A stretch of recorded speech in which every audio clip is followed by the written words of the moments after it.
so far when you got a head start. We could stay at home and watch the sunset, but I get up from asking all you. Assalamualaikum warahmatullahi wabarakatuh.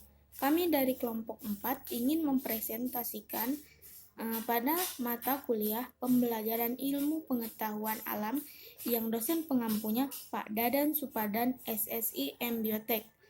Kami dari lokal PGMI 5H beranggotakan yang pertama Siti Nur Azizah NIM 19591224, lalu Titik Nur Agusti Kartika NIM 19591239, dan saya sendiri Penti R 19591242. Di materi kali ini kami akan membahas tentang model pembelajaran Discovery Inquiry. Baiklah, teori Discovery Inquiry adalah teori yang mengajar yang dikembangkan berdasarkan pemikiran bahwa siswa memiliki kemampuan untuk percaya pada diri sendiri dengan cara berpikir dan belajar sendiri, sehingga ia mampu menemukan jawaban dan analisisnya sendiri, hingga pada akhirnya sendiri mampu menjelaskan hasil belajarnya sendiri. Dalam mempraktekkan teori mengajar ini, maka seorang guru mampu mendekati, mengenali, menggali, dan mengembangkan potensi anak. Istilah discovery dan inquiry para ahli terbagi ke dalam dua pendapat. Yang pertama, istilah-istilah discovery dan inquiry dapat diartikan dengan maksud yang sama dan digunakan saling bergantian atau keduanya sekaligus. Yang kedua, yaitu istilah discovery, sekalipun secara umum menunjuk kepada pengertian yang sama dengan inquiry, pada hakikatnya mengandung perbedaan dengan inquiry. Yang ke-B yaitu discovery atau penemuan. Teknik penemuan adalah terjemahan dari discovery. Menurut Sun, discovery adalah proses mental di mana siswa mampu mengasimilasi suatu konsep atau prinsip. Yang dimaksud dengan proses mental tersebut antara lain ialah mengamati, mencerna, mengerti, menggolong-golongkan, membuat dugaan, mengukur, membuat kesimpulan, dan sebagainya. Suatu konsep misalnya segitiga, panas, demokrasi, dan sebagainya. Selanjutnya, Sun mengatakan bahwa penggunaan discovery dalam batas-batas tertentu adalah baik untuk kelas-kelas rendah, sedangkan inquiry adalah baik untuk siswa-siswi di kelas yang lebih tinggi. Selanjutnya, materi akan disampaikan oleh saudari Siti Nur Azizah. Baiklah, saya Siti Nur Azizah. Saya akan melanjutkan mempresentasikan makalah kami. Penggunaan teknik discovery ini, guru berusaha meningkatkan aktivitas siswa dalam proses belajar mengajar. Maka, teknik ini memiliki keunggulan sebagai berikut, yaitu yang pertama, teknik ini mampu membantu siswa untuk mengembangkan, memperbanyak kesiapan, serta penguasaan keterampilan dalam proses kognitif atau pengenalan siswa. Yang kedua, siswa memperoleh pengetahuan yang bersifat sangat pribadi sehingga sangat mendalam tertinggi dalam jiwa siswa tersebut. Yang ketiga, dapat membangkitkan kegairahan belajar para siswa. Yang keempat, teknik ini mampu memberikan kepada siswa untuk berkembang dan maju sesuai dengan kemampuannya masing-masing. Yang kelima, mampu mengarahkan cara siswa belajar sehingga lebih memiliki motivasi yang kuat untuk belajar lebih giat. Yang keenam, membantu siswa untuk memperkuat dan menambah kepercayaan pada diri sendiri dengan proses penemuan sendiri. Dan yang ketujuh, strategi itu berpusat pada siswa, tidak pada guru. Di sini ada juga kelemahan teknik discovery, yaitu yang pertama, pada siswa harus ada kesiapan dan kematangan mental untuk cara belajar ini. Yang kedua, bila kelas terlalu besar, penggunaan teknik ini akan kurang berhasil.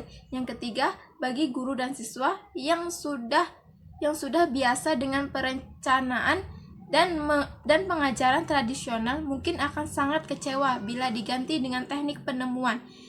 Yang keempat, dengan teknik ini yang berpendapat bahwa proses mental ini terlalu meningkatkan proses pengertian saja, kurang memperhatikan perkembangan, pembentukan sikap dan keterampilan bagi siswa.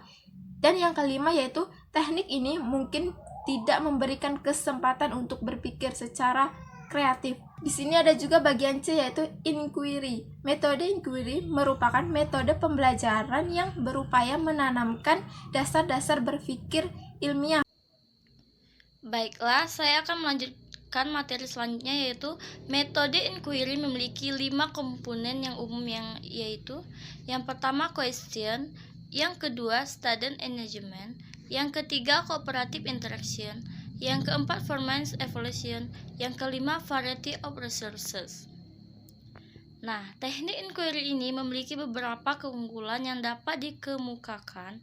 Yang pertama, dapat membentuk dan mengembangkan sel konsep pada diri siswa sehingga siswa dapat mengerti tentang konsep dasar dan ide-ide lebih baik.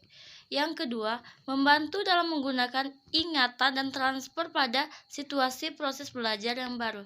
Yang ketiga, mendorong siswa untuk berpikir dan bekerja atas inisiatif sendiri, bersikap objektif, jujur, dan terbuka. Yang keempat, mendorong siswa untuk berpikir intuitif dan merumuskan hipotesisnya sendiri. Yang kelima, memberi kepuasan yang bersifat intrinsik. Yang keenam, situasi proses belajar menjadi lebih merangsang. Yang ketujuh, dapat mengembangkan bakat atau kecakapan individu. Yang kedelapan, siswa dapat menghindari siswa dari cara-cara belajar yang tradisional. Selanjutnya, kegiatan-kegiatan untuk meningkatkan teknik inquiry. Yang pertama, membimbing kegiatan laboratorium. Yang kedua, modifikasi inquiry. Yang ketiga, kebebasan inquiry. Yang keempat, inquiry pendekatan peranan. Yang kelima, mengundang ke dalam inquiry. Yang keenam, teka-teki bergambar. Yang ketujuh, synectic lesson. Yang kedelapan, kejelasan nilai-nilai. Dalam kondisi-kondisi yang diperlukan agar teknik terlaksana dengan baik yaitu sebagai berikut. Yang pertama, kondisi yang fleksibel, bebas untuk berinteraksi. Yang kedua, kondisi yang responsif. Yang ketiga, kondisi yang memudahkan untuk memusatkan perhatian. Yang keempat, kondisi yang bebas dari tekanan. Dalam teknik inquiry, guru berperan untuk yang pertama menstimulir dan menantang siswa untuk berpikir. Yang kedua, memberikan fleksibilitas atau kebebasan untuk berinisiatif dan bertindak. Yang ketiga, memberikan dukungan untuk inquiry. Yang keempat, menentukan diagnosis kesulitan-kesulitan siswa dan membantu mengatasinya. Yang kelima, mengidentifikasi dan menggunakan teachable moment sebaik-baiknya. Dalam hal ini, hal-hal yang perlu distimulir dalam proses belajar melalui inquiry. Yang pertama, otonomi siswa. Yang kedua, kebebasan dan dukungan pada siswa. Yang ketiga, sikap keterbukaan. Yang keempat, percaya pada diri sendiri dan kesadaran akan harga diri. Yang kelima, set concept. Yang keenam, pengalaman inquiry terlibat dalam masalah-masalah. Hanya inilah materi yang dapat saya sampaikan. Lebih dan kurang saya mohon maaf, kepada Allah saya mohon ampun. Wabillahi taufiq wal hidayah. Wassalamualaikum warahmatullahi wabarakatuh.